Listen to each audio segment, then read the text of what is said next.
Welcome back किसी Hindi classes के platform से मैं जेपी सर आप सभी विद्यार्थियों के बीच मैं फिर से एक बार आप लोगों के सामने फिर से मैं एक बार आया हूं।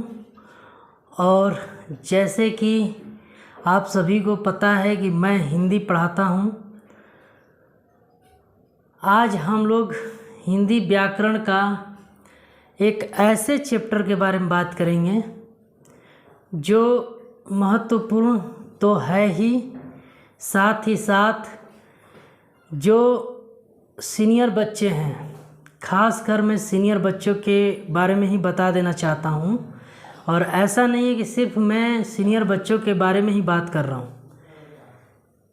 एग्जैक्टली अगर बात किया जाए तो ये बड़े क्लास के बच्चों के लिए ये इम्पोर्टेंट चैप्टर है। इसके अलावा जो कंपटीशन के बच्चे भी जुड़े हैं या जुड़ेंगे उनके लिए भी कहीं ना कहीं ये चैप्टर बहुत ही इम्पोर्टेंट है। आप लोग रस के बारे में बहुत से टीचर के बारे में पढ़े होंगे, बहुत से टीचर से नॉलेज भी लिए होंगे, लेकिन आइए किसी हिंदी प्लेटफॉर्म के तरफ से इस चैप्टर को एक बार आप लोग भी एंजॉय करिए, इसको समझिए और जहाँ भी बातें ना समझ में आए आप लोग कमेंट्स करके ज़रूर पूछिए। तो चलिए ज़्यादा समय न लेते हुए अपने चैप्टर की तरफ हम लोग बढ़ते हैं।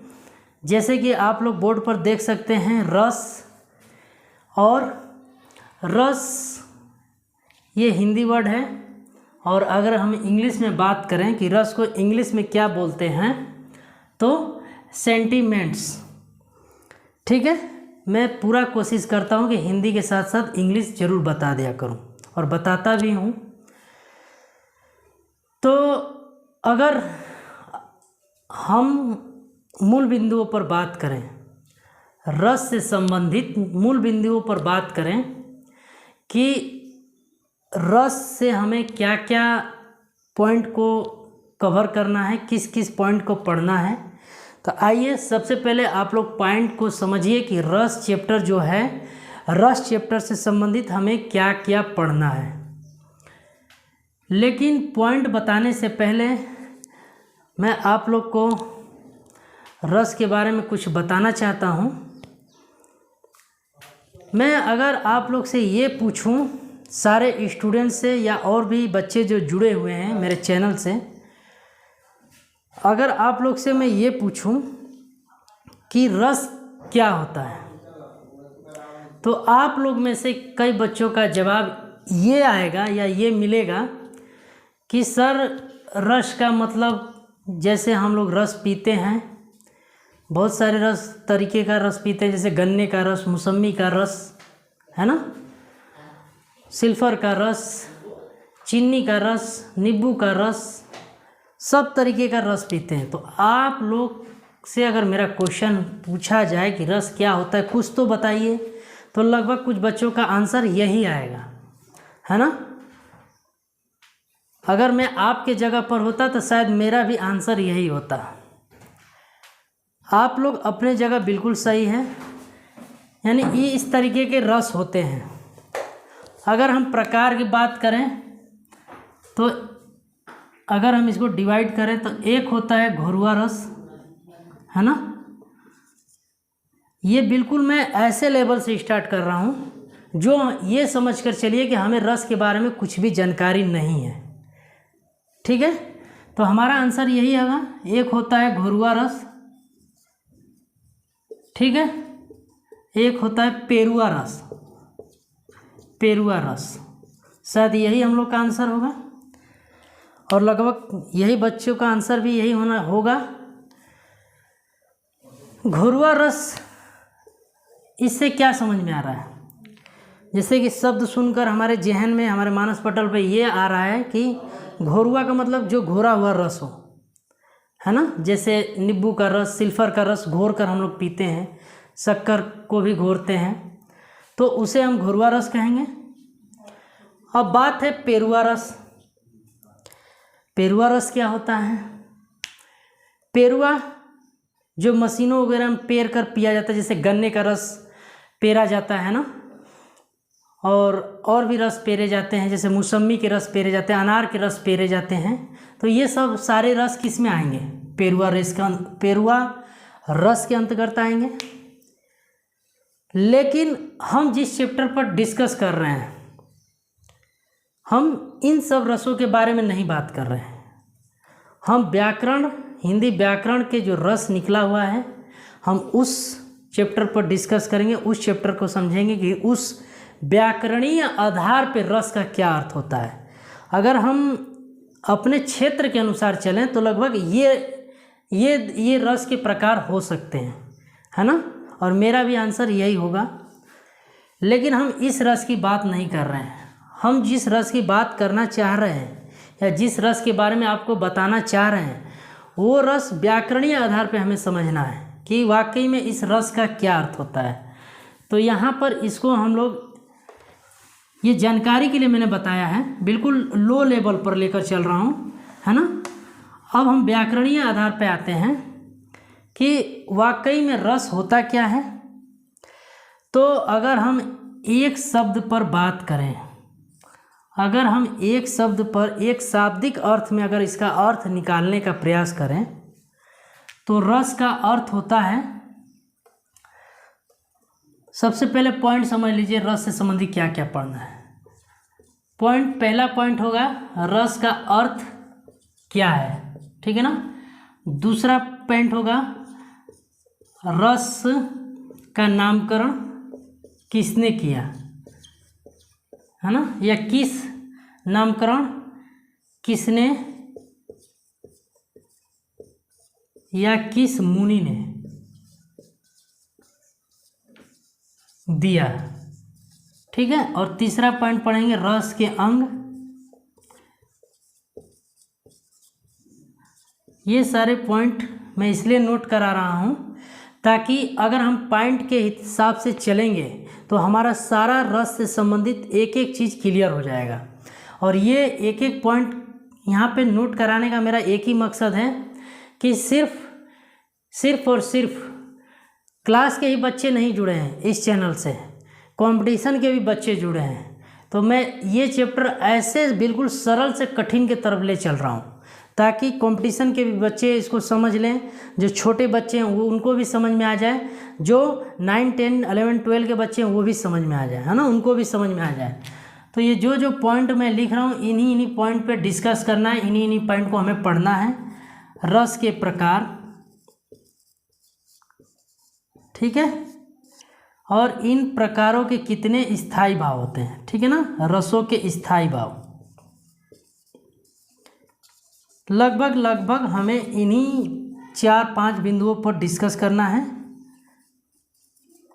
यही इम्पोर्टेंट है। तो आप लोग देख सकते हैं रस से संबंधित हमें क्या क्या पढ़ना है। रस का अर्थ क्या होता है, रस का नामकरण किसने या किस मुनि ने रखा है, रस के कितने अंग होते हैं। अगला पॉइंट है रस के प्रकार कितने होते हैं। देखिए अंग और प्रकार में अंतर है, ठीक है। अंग का मतलब होता है, सपोज डेट मैंने पूछा कि आपके शरीर में कितने अंग हैं, तो आप लोग का आंसर शायद यही होगा, आँख, कान, बाल, है ना, मुंह, हैंड, हेड, लगभग सब यही आंसर देंगे। ये हमारे शरीर का अंग हो गया। लेकिन आपसे प्रकार के बारे में पूछा जाए कि मनुष्य जाति का कितने प्रकार होते हैं या मानव जाति के कितने प्रकार होते हैं, तो आपको आंसर देना है 2। पहला होगा स्त्री और दूसरा होता है आदमी, यानी जिसको पुरुष बोलते हैं, है ना। तो प्रकार में और अंग में अंतर है। आई होप, उम्मीद करता हूँ कि आप लोग समझ गए होंगे। तो आगे हम जानेंगे कि अंग क्या होता है, प्रकार क्या होता है। इसके बाद अगला पॉइंट है स्थायी भाव, यानी रस कितने होते हैं और उन रसों के स्थायी भाव क्या क्या होते हैं। तो रस से संबंधित ये सारे पॉइंट हैं और इन्हीं पर एक एक करके हम लोग समझेंगे, जानेंगे, है ना, और डिस्कस करेंगे। तो आइए, पहला पॉइंट है हमारा रस का अर्थ। तो आपसे पहला ही क्वेश्चन पूछा जा रहा है सारे स्टूडेंट से कि रस का अर्थ क्या होगा। तो जैसे मैंने कुछ एग्जाम्पल दिया तो आप लोग का आंसर ऐसा हो सकता है, मैं ये नहीं कह रहा हूँ, मैंने ये एग्जाम्पल दिया है कि आप लोग बोल सकते हैं गन्ने का रस, है ना, ये सारी चीज़ें बता सकते हैं। लेकिन अगर हम व्याकरणीय आधार पर जाने एक शब्द में कि रस का शाब्दिक अर्थ क्या होगा, है ना, रस का शाब्दिक अर्थ क्या होगा, शाब्दिक अर्थ है क्या है, जान लीजिए। रस का अर्थ होता है आनंद, ठीक है, रस का अर्थ होता है आनंद, अगर हम एक शब्द में बात करें, या फिर बोल सकते हैं और आंतरिक अनुभूति, आंतरिक अनुभूति, ये हम पहले पॉइंट को उठाए हैं, रस का अर्थ बता रहे हैं। या फिर इसको अनुभूति का मतलब होता है आभास। मैं एक एक चीज़ पूरा प्रयास करता हूँ कि आप लोग को सरल से सरल लैंग्वेज में समझाऊँ। रस को और क्या बोल सकते हैं, खुशी भी बोल सकते हैं, है ना, प्रसन्नता भी बोल सकते हैं, प्रसन्न। तो ये तो आप रस के अर्थ जान लिए। जैसे कंपटीशन में पूछता है कि रस का शाब्दिक अर्थ क्या होता है, तो आनंद न देकर ये सारी चीज़ें पॉइंट दे सकता है किसी न किसी को। तो हमें कम से कम 2 से 3 पॉइंट जानना जरूरी है, यानी 2 से 3 अर्थों को जानना जरूरी है कि रस का मतलब होता क्या है। ओके डियर, तो ये शाब्दिक अर्थ है आनंद, या फिर आंतरिक अनुभूति भी कह सकते हैं। आंतरिक अनुभूति का मतलब होता है हमारे अंदर से निकली हुई भाव, आनंद, है ना, आभास, हमारे अंदर से निकलने वाली जो आनंद की आभास होती है उसे आंतरिक अनुभूति कहते हैं। खुशी का मतलब समझ में आ ही रहा है आप लोग को, प्रसन्नता का मतलब भी खुशी होता है, ठीक है। ये हमारा पहला पॉइंट क्लियर होता है यहाँ पे। अब दूसरा जो पॉइंट है कि रस किसे कहते हैं, जो दूसरा पॉइंट निकल कर आ रहा है कि रस किसे कहते हैं। अगर हम व्याकरणीय आधार पर जानें कि रस किसे कहते हैं, तो अब तो आप लोग को थोड़ा सा क्लियर हो जाना चाहिए कि जब हमें रस का अर्थ मिल गया तो अर्थ से हम लोग परिभाषा भी बना सकते हैं। ज़रूरी नहीं है कि हम लोग किताब का ही परिभाषा रटें, ज़रूरी नहीं है कि जेपी सर जो बताएं वही हम परिभाषा रटें। हमें अगर शब्द रस का अर्थ मिल गया तो हम लोग अपने भी मानस पटल यानी अपने माइंड का यूज करके परिभाषा निकाल सकते हैं। कहते हैं कि गलतियां करिए, हर रोज़ करिए, हर बार करिए, लेकिन एक ही गलती बार बार न करिए। कोई बात नहीं, इंसान है, गलती होगी, आप प्रयास तो करिए, आप उसका अर्थ निकालना तो जानिए, आप उसका परिभाषा देना तो सीखिए। ज़रूरी थोड़ा ना कि हम एक ही बार में सीख जाएंगे। ओके, तो अगर हम परिभाषा की बात करें, रस की परिभाषा, तो मैंने अर्थ बता दिया है कि रस का अर्थ होता है खुशी, आनंद। तो कह सकते हैं कि जिस काव्य, लिख सकते हैं परिभाषा, जिस काव्य का मतलब होता है कविता, काव्य को कविता भी बोलते हैं, पद भी बोलते हैं, छंद भी बोलते हैं, चौपाई भी बोलते हैं, दोहे भी बोलते हैं। यानी काव्य का मतलब, जहाँ काव्य की बात हो आप समझ जाइएगा कि कविता यानी दोहा, यानी छंद, यानी चौपाई, यानी दोहे, ये सारी चीज़ की बात हो रही है। कह रहा है कि जिस काव्य को पढ़ने से, है ना, पढ़ने या सुनने, जरूरी थोड़े ना कि हम सिर्फ पढ़ेंगे तभी हमको वो चीज़ प्राप्त होगा, सुनने से भी तो हमें प्राप्त होगी। सुनने, पढ़ने या सुनने से जो आनंद की अनुभूति होती है, जो आनंद की अनुभूति होती है, आनंद की अनुभूति होती है, और अनुभूति का मैंने बता दिया है मतलब आनंद की अनुभूति होती है, उसे रस कहते हैं, उसे रस कहते हैं। ठीक है, तो ये जो दूसरा पॉइंट पे हम डिस्कस कर रहे हैं रस की परिभाषा पर, तो रस का परिभाषा क्या निकल के आ रहा है, जिस काव्य को, काव्य का मतलब मैंने बता दिया है, को पढ़ने या सुनने से। अब देखिए, जरूरी नहीं कि हम कविता को पढ़ेंगे तभी हमें आनंद मिलेगा, हम किसी के माध्यम से सुनते हैं। जैसे मैं आप लोग को एक कविता अभी सुनाऊंगा, आप लोग ध्यान से सुनिएगा। जैसे एक कविता है कि आंखें मलकर धीरे धीरे सूरज जब जग जाता है, सिर पर पाँव रखकर पाँव अधेरा, चुपके से भाग जाता है। होले से मुस्कान बिखेरी पात सुनहरे हो जाते, डाली डाली फुदक फुदक कर सारे पक्षी है गाते। थाल भरे मोती लेकर के धरती स्वागत करती है, नटखट किरणें वन उपवन में खूब चौखरी भरती है। कलकल बहती हुई नदी में सूरज खूब नहाता है, कभी तैरता है लहरों पर डुबकी कभी लगाता है। पर्वत घाटी पार कर मैदानों में चलता है, दिन भर चलकर थक जाता है, साँझ हुए ढलता है। नींद उतरती आँखों में फिर सोने चल देता है, हमें उजाला दे करके कभी नहीं कुछ लेता है। तो इस कविता को मैंने पढ़ा तो इस कविता को सुनने के बाद आप लोग को आनंद की अनुभूति हुई होगी। कहीं ना कहीं इस कविता से हमें कुछ न कुछ सीखने को मिला है, कहीं ना कहीं थोड़ा सा हमारे चेहरे पर मुस्कुराहट आई होगी। कहीं ना कहीं इस कविता को सुनने के बाद हमें अंदर जो आंतरिक अंदर की भावना है, अभाव है, वो कहीं ना कहीं आनंद की अनुभूति हुई होगी ना, ईमानदारी से बताइएगा। तो जरूरी नहीं कि हम सिर्फ कविता को पढ़ेंगे तभी आनंद की अनुभूति होगी, हम सुनते भी हैं तब भी आनंद की अनुभूति होती है। तो बस वही तो रस है, जिस काव्य को पढ़ने या सुनने से जो आनंद की अनुभूति होती है उसे रस कहते हैं। ओके डियर, आई होप, मैं उम्मीद करता हूँ कि आपको दोनों पॉइंट क्लियर हो गए होंगे। ठीक है, मैंने 2 पॉइंट में क्या क्या बताया, रस का अर्थ, रस के अर्थ क्या क्या होते हैं, और दूसरा पॉइंट पे मैंने डिस्कस किया है रस की परिभाषा। इस पे भी मैंने आपको बता दिया है क्या होता है रस की परिभाषा, कैसे निकलता है, ये भी मैंने क्लियर कर दिया। अब हमारा जो तीसरा पॉइंट बन रहा है, यानी तीसरा पॉइंट जो निकल के आ रहा है, रस का नामकरण किसने किया। ऐसा तो नहीं है कि हमने बस रस लिख दिया तो वो रस निकल कर आ गया, ऐसा तो नहीं है। अगर कोई बुक है, उस बुक को लिखने वाला कोई राइटर होता है ना, कोई पोयम है, उस पोयम को लिखने वाला कोई कवि होता है ना, कोई कहानी होगा, उसको लिखने वाला कोई लेखक होगा। ठीक है, तो उसी तरह ये रस जो है, तो रस को भी किसी ने लिखा होगा या रस को किसी ने कहीं से उठाया होगा।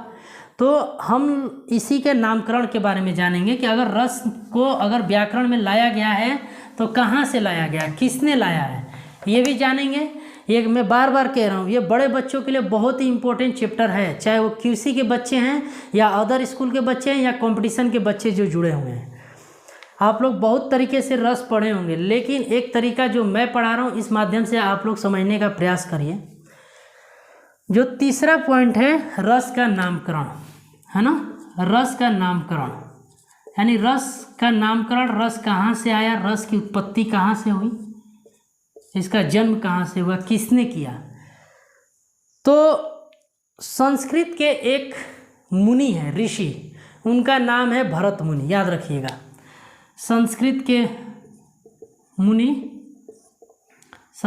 मुनि या ऋषि भी बोल सकते हैं, है ना, मुनि या ऋषि भी बोल सकते हैं। उनका नाम क्या है, भरत मुनि, याद रखिएगा, भरत मुनि।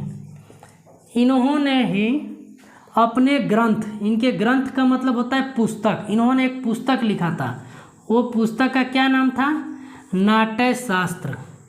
मैं एक एक पॉइंट क्लियर कर रहा हूँ, ये बहुत ही कंपटीशन वाले बच्चों के लिए भी बहुत इंपॉर्टेंट है। नाट्य शास्त्र ये उनका ग्रंथ है, ग्रंथ का मतलब होता है पुस्तक, ठीक है ना, ग्रंथ का पुस्तक भी बोल सकते हैं। उन्होंने जो पुस्तक लिखा था, किसने, भरत मुनि ने, वो पुस्तक का क्या नाम था, नाट्य शास्त्र। भरत मुनि ने इसी नाट्य शास्त्र में रस की चर्चा की है, अर्थात रस का वर्णन किया है। तो ये हमारे सामने एक क्वेश्चन उभर कर आ रहा है कि रस का व्याख्या या वर्णन किसने किया, भरत मुनि ने। कहाँ किया, अपने ग्रंथ नाट्य शास्त्र में। ठीक है, यहाँ तक क्लियर है। अब देखिए इसी पॉइंट में आगे बढ़ते हैं कि अगर ये नाट्य शास्त्र पुस्तक है तो इसमें कुछ अध्याय भी होंगे, है ना। जैसे हम मान लीजिए एग्जाम्पल सपोज डेट कोई सब्जेक्ट ले लीजिए, हिंदी, अंग्रेजी, उसमें चैप्टर होता है ना, 1 से लेकर 15 तक, 1 से लेकर 12 तक।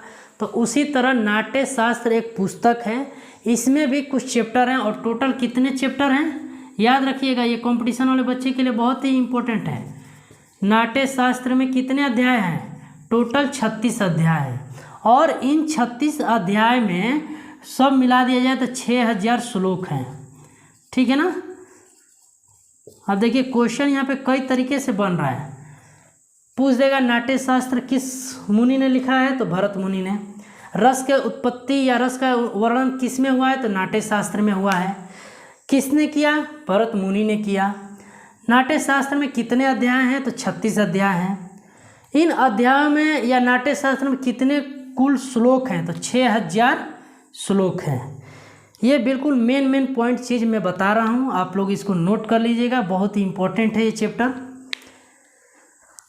अब देखिए ये 6000 श्लोक जो नाट्य शास्त्र में हैं, तो नाट्य शास्त्र में 6000 श्लोक होने के कारण इस नाट्य शास्त्र को अन्य नाम भी दिया गया है। अन्य नाम का मतलब जैसे आप लोग के घर में कुछ और नाम रहते हैं, स्कूल में और कुछ नाम रहता है ना, आपके मित्रगण और कुछ नाम से पुकारते हैं, तो इसी तरह नाट्य शास्त्र को भी कई नाम दिया गया। नाट्य शास्त्र के अन्य नाम में क्या क्या रखा गया है, नाट्य शास्त्र को अन्य नाम है ना, अन्य नाम क्या क्या है, तो बोल सकते हैं इसी को हम लोग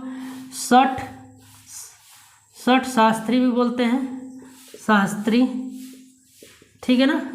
इसका अन्य नाम षट शास्त्री भी होता है, ठीक है ना, अन्य नाम षट शास्त्री भी होता है। इसी को हम पंचम वेद भी बोलते हैं।